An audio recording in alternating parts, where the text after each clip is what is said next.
नमस्कार, मैं जितेंद्र चतुर्वेदी। पहले तो आप सभी को स्वतंत्रता दिवस की हार्दिक शुभकामनाएं। हम 77वां स्वतंत्रता दिवस मना रहे हैं और इसी अवसर पर प्रधानमंत्री नरेंद्र मोदी का लाल किले की प्राचीर से लंबा भाषण होता है। कायदे से ये आनंद का अवसर है, लेकिन विघ्न संतोषियों को पीएम का वो भाषण सुहाया नहीं। तब ये सवाल उठता है कि आखिर नरेंद्र मोदी ने अपने भाषण में ऐसा क्या कह दिया कि पूरे कांग्रेसी इकोसिस्टम के भीतर खलबली मच गई है, बदहवास से नजर आ रहे हैं। आप उनकी बातें सुनिए तो ऐसा लगता है कि उन्हें गहरी चिंता सता रही है।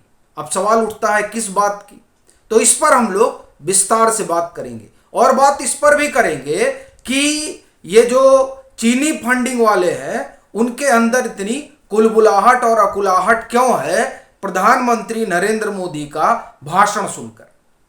और फिर एक सवाल इस बात से भी जुड़ा हुआ है कि क्या कांग्रेस मानसिक रूप से विक्षिप्त हो गई है, दिवालिया हो गई है। दरअसल ये सवाल नाहक नहीं उठा है, इसकी बड़ी वजह है। पहले उसी पर हम लोग बात करते हैं, फिर जो कांग्रेसी इकोसिस्टम की बदहवासी है उस पर आएंगे और इसी में वो बात भी आ जाएगी कि दरअसल प्रधानमंत्री नरेंद्र मोदी ने लाल किले की प्राचीर से क्या बातें कह दी जिसके कारण पूरा इकोसिस्टम जो है वो खड़बड़ाया हुआ है। लेकिन शुरुआत हम लोग कांग्रेस से ही करेंगे, वो इसलिए चूंकि वो मुख्य विपक्ष है हिंदुस्तान का। और जब प्रधानमंत्री का लाल किले की प्राचीर से संबोधन हो रहा है तो वो बड़ा महत्वपूर्ण अवसर है, चूंकि वो राष्ट्र के नाम संबोधन है। उस संबोधन को देश और दुनिया देखती है। जो कुछ प्रधानमंत्री बोलते हैं वो दूतावास सुनते हैं और उससे दरअसल ये अनुमान लगाया जाता है कि जो हिंदुस्तान है वो किस दिशा में आगे बढ़ रहा है, इसकी योजना क्या है। तो क्या जो 1000 साल की रूपरेखा प्रधानमंत्री ने लाल किले की प्राचीर से रखी वो कांग्रेसी इकोसिस्टम को पसंद नहीं आई, कि कांग्रेसी इकोसिस्टम को इस बात का डर सताने लगा कि अपना हुक्का पानी जो 10 साल से बंद है वो आगे भी बंद रहने वाला है, इसलिए वो अकुलाए हुए हैं। लेकिन उससे बड़ा सवाल इस बात को लेकर है कि मल्लिकार्जुन खड़गे क्यों नहीं आए स्वतंत्रता दिवस के उस समारोह में। उनको तो निमंत्रण मिला था, लेकिन वो तो ये कहकर निकल गए कि हमारी आंख में कुछ दिक्कत थी, हमें कांग्रेस में भी झंडा फहराना था।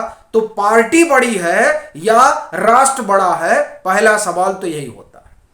फिर उन्होंने ये कहा कि दरअसल क्या है कि वहां सिक्योरिटी वाला मसला है, बड़ी टाइट सिक्योरिटी हो जाती है, तो इसलिए वो नहीं गए। यानी वो ये कह रहे हैं कि हम इसलिए नहीं जा पाए क्योंकि उन्हें पार्टी दफ्तर में झंडा फहराना था। तब ये समझ में आता है कि दरअसल कांग्रेस की अपनी प्रायोरिटी क्या है। उसकी वरीयता में देश बाद में आता है, पहले पार्टी आ रही है।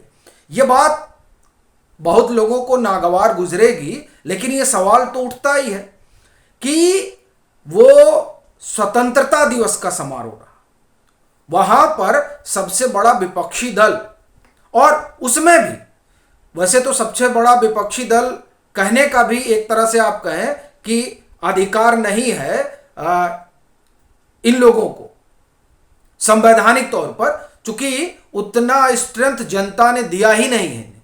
लेकिन फिर भी आप देखिए कि ये उस समारोह का हिस्सा नहीं बनते हैं।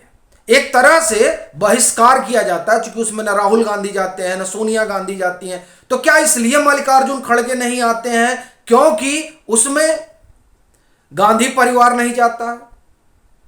और ये जो बहिष्कार है ये दरअसल किस बात के लिए है? क्या इस बात के लिए है क्योंकि वहां से प्रधानमंत्री नरेंद्र मोदी भाषण करेंगे, इस वजह से गुरेज है, या इस बात का गुमान है कि ये आखिरी भाषण है? हालांकि इस तरह का सपना तो कांग्रेस पाले ही हुई है, लेकिन उसे फिर रणदीप सुरजेवाला के बयान पर भी गौर करना चाहिए, जो भाजपा को वोट देने वालों को राक्षस बता देते हैं। और उनके इस बयान से यह भी साफ जाहिर होता है कि दरअसल जो उन्होंने 3,500-4,000 किलोमीटर की पदयात्रा की, उस पदयात्रा में उन्होंने देख लिया था कि कांग्रेस का कितना समर्थन है और गांधी परिवार का कितना जनाधार है।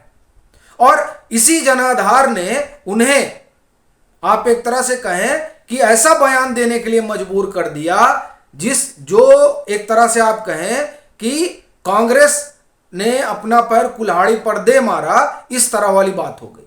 और कम से कम यही चीज मल्लिकार्जुन खड़गे ने इस समारोह का हिस्सा न बनकर भी किया। क्या इससे देश में यह संदेश नहीं जाएगा कि साहब, पहले तो जब नई संसद का उद्घाटन हुआ तब आप लोग ने बहिष्कार कर दिया कि हम उसमें नहीं जाएंगे, और उसके लिए तमाम तरह के बहाने गढ़े गए, जबकि ये बात साफ तौर पर कही जा रही थी एक धड़े के द्वारा कि देखिए, चूंकि अब राहुल गांधी की सदस्यता रही नहीं है तो राहुल गांधी आएंगे नहीं, और सोनिया गांधी, अब चूंकि जब राहुल गांधी सदन का हिस्सा नहीं है तो इस वजह से वो भी नहीं आएंगे, और चूंकि उनकी कोई भूमिका है नहीं जिस तरह की वो सोचते हैं, तो इस वजह से भी इस समारोह का हिस्सा नहीं बनेंगे।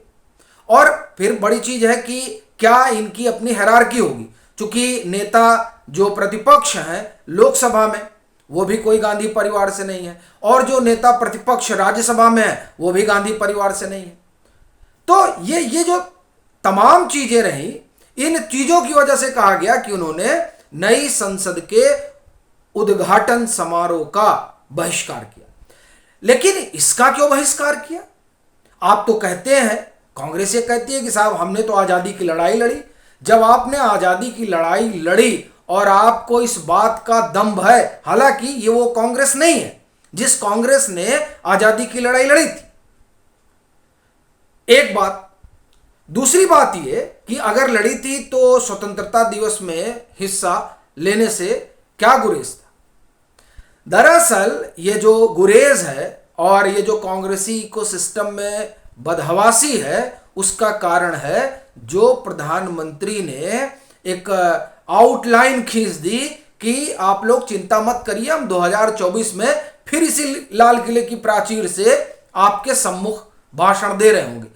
ये बात आप देखिए कितना नागवार गुजरी है कि पूरा इकोसिस्टम अब ये बताने में लगा हुआ है कि नहीं, देखिए क्या बदहवासी थी, क्या क्या क्या इस तरीके का कहने का मामला था। वो तो एकदम नरेंद्र मोदी जिस तरह से बोल रहे थे, लग रहा है सारा आत्मविश्वास खो चुके हैं। और आप देखिए कि अभी कह रहे हैं कि देखिए, हमने तो इस तरह का कभी भाषण सुना ही नहीं। अब जो लोग कह रहे हैं कि उन्होंने इस तरीके का भाषण कभी सुना ही नहीं जिसमें प्रधानमंत्री अपनी उपलब्धियां गिनवा रहे हो, तो उन लोगों को 2013 मनमोहन सिंह का भाषण सुनना चाहिए, जो 15 अगस्त को उन्होंने दिया था लाल किले की प्राचीर से। और उस भाषण में उन्होंने अपने 10 साल के सरकार की उपलब्धियां गिनाई थी। हालांकि यह बात ठीक है कि मनमोहन सिंह के पास उपलब्धियां गिनाने के लिए कुछ था नहीं, क्योंकि उपलब्धियों के नाम पर तो उनकी सरकार ने भ्रष्टाचार ही किया था, तो कितना ही गिनाते, तो इसलिए फिर इधर उधर की बात ही करना था। मसला ये नहीं है, मसला ये है कि प्रधानमंत्री ने लाल किले की प्राचीर से जिस तरह से पानी पिलाया है, उसने इनको परेशान कर दिया। बाकी आपकी अपनी क्या राय है जरूर साझा करें। मतांतर से नहीं जुड़े हैं तो जुड़े, वीडियो को लाइक करें और खूब शेयर करें।